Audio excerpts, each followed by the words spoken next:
Do you have a parade in your office? Are people constantly interrupting you to ask questions they should really answer themselves? Are you tired of them popping in just for a second?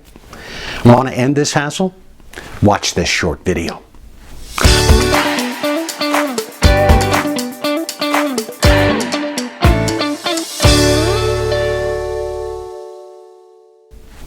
I'm Bob Windover. When I was a graduate student, I worked for Don. Now, Don was a great supervisor. He set clear expectations, took time to nurture my development as a professional, and maintained an empathy that was appreciated by everyone on the team. He was also extremely busy. In addition to directing the Career Center, where I was a graduate assistant, he taught classes and served on committees and worked with several outside clients. I wanted to respect his time and yet had endless questions since I was kind of new to the field.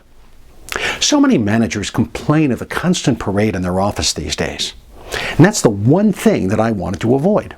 After all, who needs someone traipsing in and out of your office with one little question after another? And this is especially true with what I call permission questions.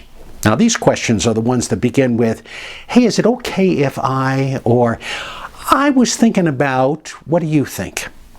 Toward the beginning of my time working for Don, I leaned into his office one morning and said, "I've got 3 questions." And he smiled and held up an index finger and said, "Okay, 1. I asked him the question and he answered it concisely. Then he held up 2 fingers and said, 2. And so it went with question number 3. In a space of 5 minutes, I'd gotten all 3 of my questions answered, and yet came away feeling like he was really present and attentive to what I needed. Over the next several months, that became our cadence. I would store up my questions for when I saw that Don seemed to have a few minutes. And I would lean into his office and I'd say, "I have 3, or maybe 4, or maybe 5 questions." And in return, he would hold up an index finger and say, 1. And that's how we continued throughout the entire time I was there. Now, this was not something that Don taught or demanded of me. I simply did it out of respect for his time. He, in return, provided me with concise responses. In a matter of minutes, I could get the answers I needed and felt empowered to act. Now, you may argue that I had the presence of mind to place myself in Don's shoes and anticipate the way he worked best. Unfortunately, this is not something we see as much in today's workplace. But Don also was quick enough to take my cue when I said, "I've got 3 questions." Not every supervisor and contributor clicks like this, of course. But then again, we might ask what can be done to facilitate this more often. So, here are a few ideas. First, let the people around you know how you work best.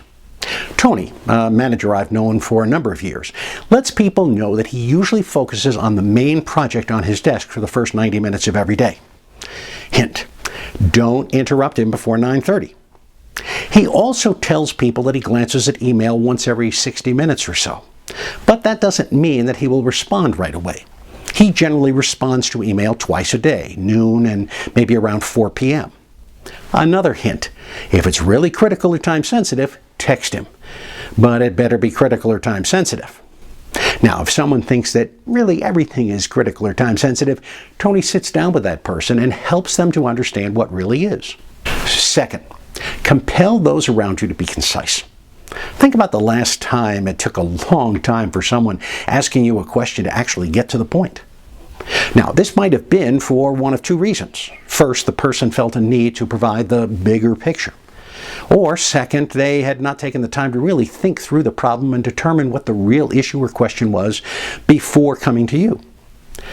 Now, for issues that require some background or context, you might ask people around you to put that information in an email or a memo along with the problem to be resolved. That saves time and allows you to contemplate how to act in advance of your meeting with them. It will also compel them to think through the issue before impulsively taking your time. You might even conduct a short discussion on how to do so during an upcoming meeting. If we're all stopping to clarify our questions before approaching each other, it will save us all a lot of time. Third, ask people to respect and use your time wisely. As in my experience with Don, lots of little questions can be consolidated. Rather than asking 6 questions at 6 different times, ask them to combine everything into one conversation. A hidden benefit to this, by the way, is that they will be compelled to resolve some of those questions themselves without coming to you, especially if they're time sensitive. If you've set the expectation that your team should make decisions without you, why would they come to you in the first place, right? Now, will there be mistakes?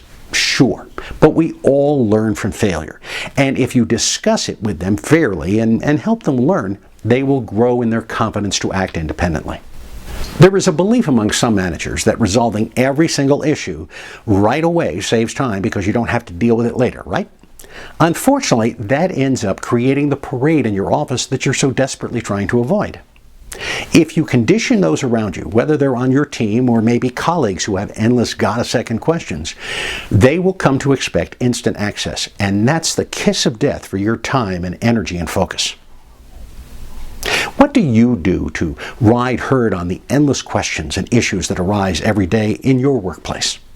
Put them into the comments below. We'd all like to know and share our ideas. And don't forget, subscribe to this channel and ring the bell so you'll be notified when I post more helpful content just like this. I'm Bob Wendover.